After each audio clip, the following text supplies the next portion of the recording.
and welcome. This is the Dream Launcher Podcast, and thank you so much for being here. I'm your host, Brittany Noltimier, and I am super excited to be chatting with you today. It's a new year. Can you believe it? Oh my gosh, 2025. It's a new year. The new year is so exciting and stressful all at the same time. It's our opportunity to finally achieve that thing we've been waiting for, finally get to do this. The funny thing is, when we're students though, we actually get two of these. You know, it's like the new year in August when we start school and we have these new goals and exciting things we're planning for the year, and different activities we're joining, new friends we're hoping to connect with. And then we get it again in January. So it's almost like your second chance. So I'm giving you the gift today to take your second chance and really let it help you grow. So today's episode is New Year, New Mindset. With this episode, we're talking about having a growth mindset. It can be so difficult in dance because myself included, we can really get into like the perfectionist mindset. If we fall out of something, we speak poorly to ourselves. If we mess something up, we tell ourselves we're bad.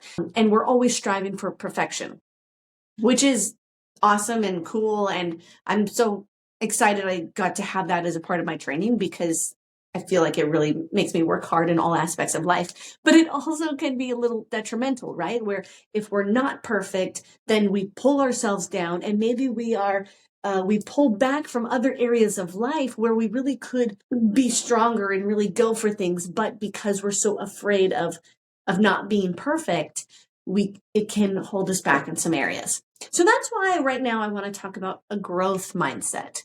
And I think the best example for us dancers is pirouettes. Pirouettes, okay?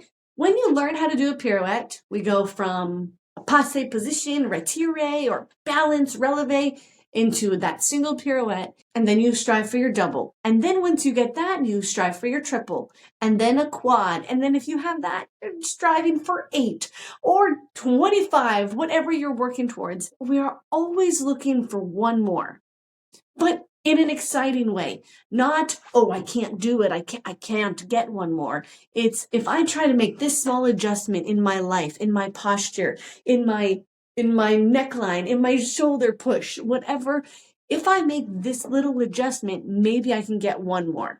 And I think that's really, really cool. That's the mindset I hope for you to go into 2025 with. A growth mindset. Let's see if we can get one more pirouette this year. I don't mean literally, but maybe for you. And if so, go for it. I hope you get that extra turn.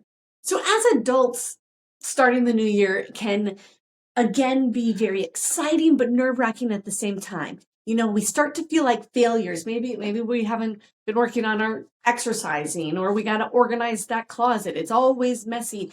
And then we always start over. You know, what can I start over and all of a sudden be amazing at? Like, what can I do this year that I've never been able to achieve before? And you know what? That's kind of why most New Year's resolutions don't stick. What do they say? Most New Year's resolutions last like 2 weeks or something like that. That's why I'm not talking to you today about, okay, what are your New Year's resolutions? What do you want to do today that you couldn't do yesterday, the 31st to the 1st? That's not realistic. It's not realistic in a sense of making any actual changes. Maybe we like wish and dream we can do it, but wishing and dreaming is step 1, but action is step 2. So what can we actually do? Take action to to grow this year. As students, this is why I started with, you have step 1 in August, but then in January, you get to make those decisions again. You get a do-over, let's say, of your exciting new actions, because in August, you have no idea what's going to happen. You are terrified because you're going into a new school year, maybe a new school altogether, new classmates, hoping for new friends. Your homework load is going to be bigger, and just like all the stress has loaded up to day 1, and maybe your class schedule is different. But now the exciting thing in January is you've settled in. You've settled into the year, And now you can actually make adjustments where you need to. The first thing we need to make any change in our life at all is a good mindset. If you right now are a person who continuously is tearing yourself down, oh, why did I miss that pirouette? Why did I fall out of that turn? Why am I constantly scoring like this? Then you're going to stay at the same level, or you're going to improve, but at a much slower rate than if you were to enhance your mindset. So that's why we're saying new year, new mindset. So rather than seeing what we do in class is completely black or white, right? Like I had a great class today or I had a terrible class today. I know that'll happen all the time. We'll be really off our leg and we'll go, oh, this is just a bad class. It's time to do some self-assessing. Class is a long time. You don't need to have a full class that's bad. That's really hard on you. And then you leave very discouraged and upset. And then once you start to go, this is a bad class. I'm not good today. I'm not good because I did this and now I'm tired and I can't be any better today than what I'm doing right now. Then you have given yourself the mindset of I'm going to be right here and I'm just going to be this good and I'm going to have this attitude, but you know what? I'm going to go to sleep and tomorrow when I wake up, then I'll be a great dancer. Then I'll actually be better. It's the same thing for us adults when we want to, it's like, I'm going to start getting in shape. So tomorrow I'm going to start going to the gym. And then you don't go to the gym. And you say, well, I didn't do it today. Okay, I'll start it next Monday. And then if you don't go next Monday, then you go, oh, well, I can't just go tomorrow. It's Tuesday. That doesn't make any sense. I'll go on the first of the month. That's when I'll start making a change in my life. How's that working for you? Some people are great with their exercise routine. So if that's you, I'm not talking to you. I'm talking to those of us who keep procrastinating. The thing that's really important to us in our life that we want to change, we are too afraid. Maybe we think that all the stars need to be aligned perfectly for us to make that change, rather than putting it into our lives as a new lifestyle, waiting for everything to be perfect to say, now I can go to the gym. Now that I don't have this special project and my kids are at school and everything is perfect, now I can start worrying about myself, my health. That never happens, does it? It never happens. So when we put so much pressure on that special thing, I got to start it on a Monday, I have to start it on the 1st, then we keep going in this cycle, and the next thing you know, it's a whole year later. Your child, if you are under 18 years old right now, time is what you have in your youth. And especially as a dancer, you have to embrace it. You have to embrace it right now, today. Make a change right now. Not tomorrow, not next Monday, but what is going on right now that you need to make adjustments to? I really fully believe in creating our own happiness, and things happen to us that we cannot control, and people can be mean to us that we cannot control. But what can we do right now in this situation to fix what we have going on? So whether that is something in class or with a friendship or in our families or maybe a class, maybe we're in a math class and we keep doing really poorly. So it's like, well, okay, I'll just get a B in this class. I'm saying really poorly, but I'll just get a B in this class. And then next semester, I'll start working at my math again. No, that's not a good idea. You see what I'm saying? That's not a good idea. Fix it now. Fix it today. I'll tell you mine, or the thing that I'm really working on, because I do a lot of work from home now, is my morning routine is not good right now. It's not good. I feel like in the morning I have to reassess the day, and then I have to make different decisions and say, well, should I do this at this time or this time? And I don't like that for myself. I would like to have more of a routine, like people who get up and go to work. And I know it's like the dream to work from home, right? It's a dream. But then when you work from home, you have to, figure out these different nuances of separating home from home. We're doing pretty good so far, and I really made an effort to not wait until January 1st, because I do believe in this, make a change right now. Fix things right now. Don't whine about it. Go call and whine, and then be like, well, I'll fix it tomorrow or after the weekend. That's doing nothing for you. That's wasting your life away. And then the more you do that, the more you're going to do that with something else, and wasting life, wasting your precious time, wasting all the time when you could be happier, when you could be with people who bring you joy. You could be doing more activities that make you happy, that fulfill your soul and your heart and your body. If you need to work on your morning routine, comment. Let's share and support each other through this. But I was just saying, I tried to start in the middle of December because it's a random time, and also it's right before the holidays. So it's a super difficult time to commit to anything, in my opinion, at least, because I love Christmas. I love Christmas and the New Year, and Thanksgiving too, right? We go Halloween through the New Year. And so it's so much time of distractions and great fun things, and then how to, keep the rest of your life in order or progressing forward without getting super behind with the holidays. That's my soapbox of what I'm working on. So I'd love to hear what you're working on. Can you comment now? What is something that you wish you could fix right now? And maybe you don't know the answer. And that's okay. That is what I think is really cool. I love to problem solve. Maybe you're like, well, I don't know what I want to fix, but I know what's really bothering me. What's really bothering you? Or what's something that you consistently are frustrated about, that you feel like you have no control over, you feel like you don't have any power. That is super cool to be able to acknowledge that, because the answer might not be right in front of you, but being able to recognize, hey, this thing that's going on right here in this part of my brain really bugs me. I don't know what I can do about it, but we can start to figure it out. It has totally changed my life and the way I live day to day in a wonderful way, in the best way possible. And that's why I want this for you. Go into 2025 aiming for mindset growth. And the one thing with this that I want you to take with you is be the best I can be right now, right here.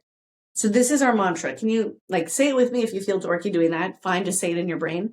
But be the best I can be right now, right here. So that's going to go into my next point, which is learning how to self-teach.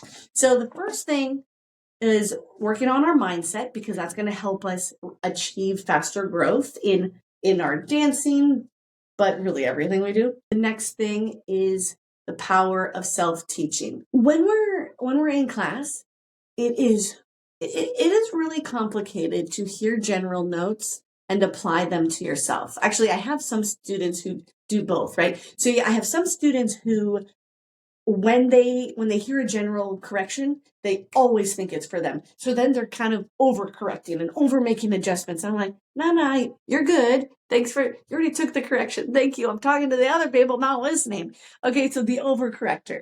Then the other student is who never hears the general notes, only waits to hear their name. It takes until they hear their name to apply it. And so that's most people. It really is. It's most people. So if that's you, I highly encourage you to try to start applying more general corrections. And the way we can do that is through self-teaching. Where I really felt this in my life was when I started to go to ballet intensives in the summer. And I wasn't aware of this, but I learned from my mom.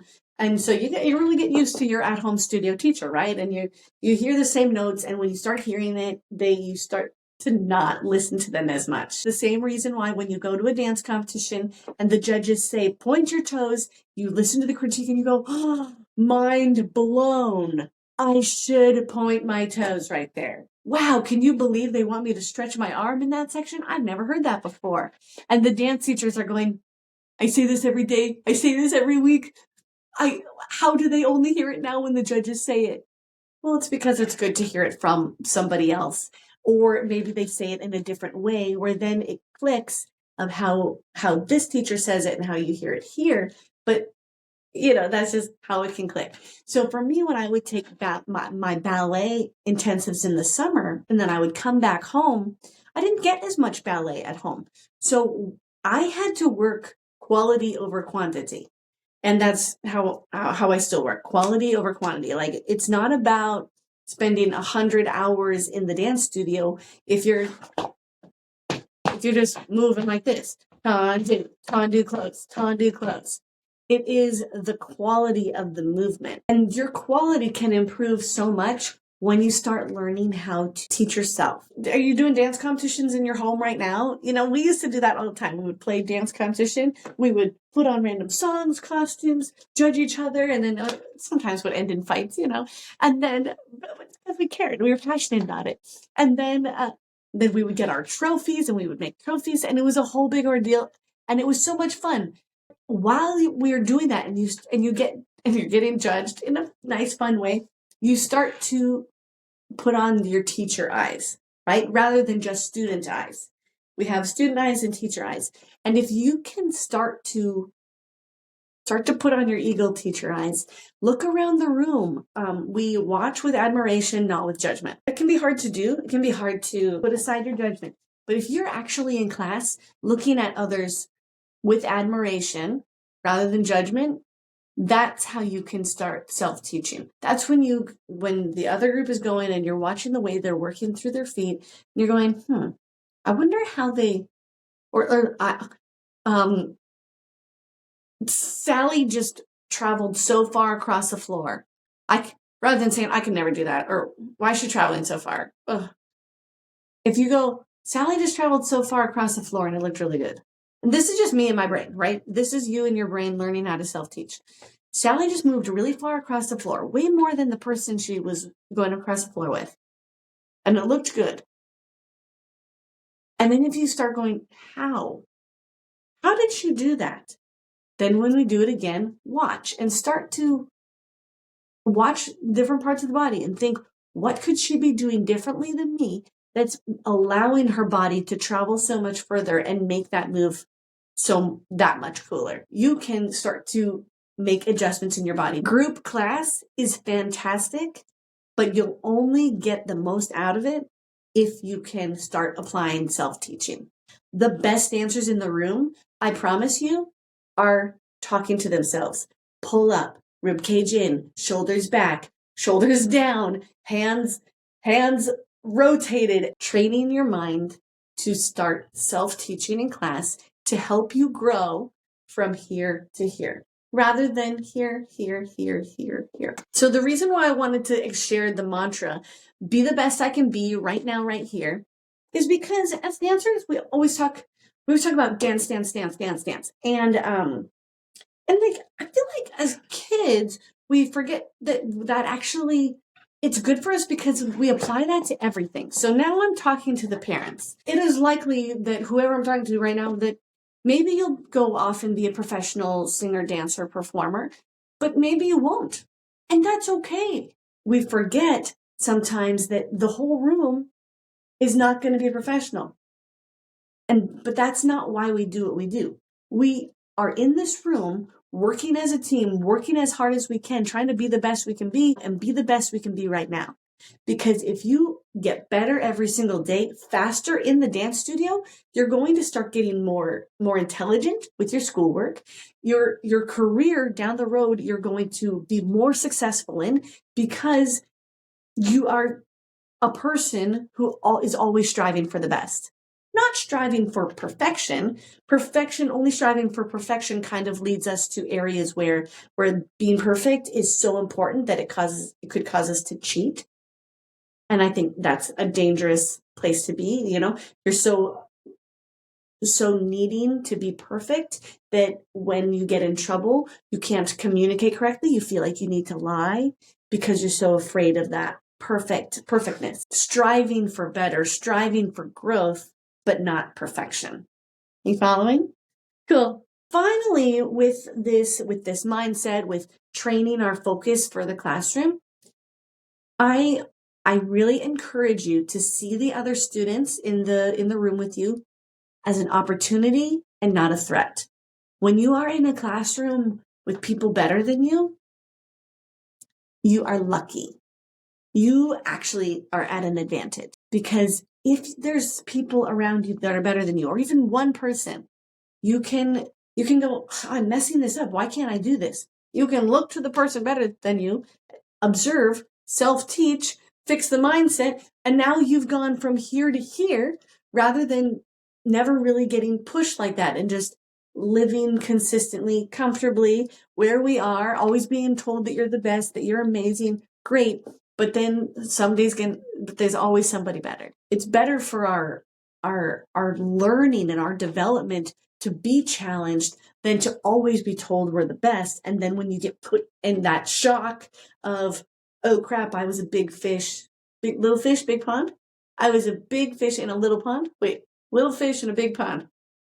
Oh, I can't do it. But you know what I'm talking about. Okay. So if you have people in your class better than you, it gives you the opportunity to grow exponentially. Maybe if you don't, which totally understandable because you're here with me putting in extra time outside of classroom trying to be better. That's usually the people who are at the top of the class doing homework outside of the room.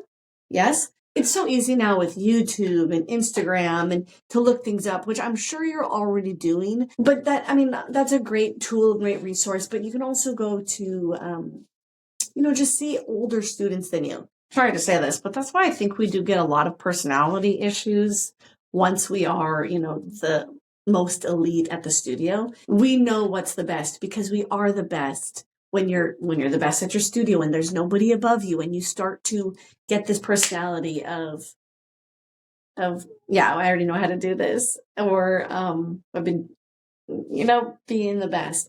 And no matter if you are the most lovely or not, sometimes those personalities kind of sneak in especially that senior year. Remember, the competition of dancers in your room, or singers, performers, whoever you're surrounded by, use them as an opportunity, not a threat. So here's another idea for you. Maybe you are the best dancer and you don't have anybody to look to for growth. You've kind of maxed out your area or wherever you're at in your life. Maybe it's time to pick up another skill. I'm not trying to say to separate yourself from dance at all. I mean, if you're dancing and you're already super fantastic, maybe take a voice lesson and start challenging yourself in this skill that is cohesive with dance. Like they go together. It's music still and the way, performing, but learning how to sing or learning how to play a musical instrument or the drums, that can enhance what you're doing physically, or acting, do something with your local theater or something like that. Okay. So everybody's story is different, but that is a way where if you're already if you feel maxed out, you're not.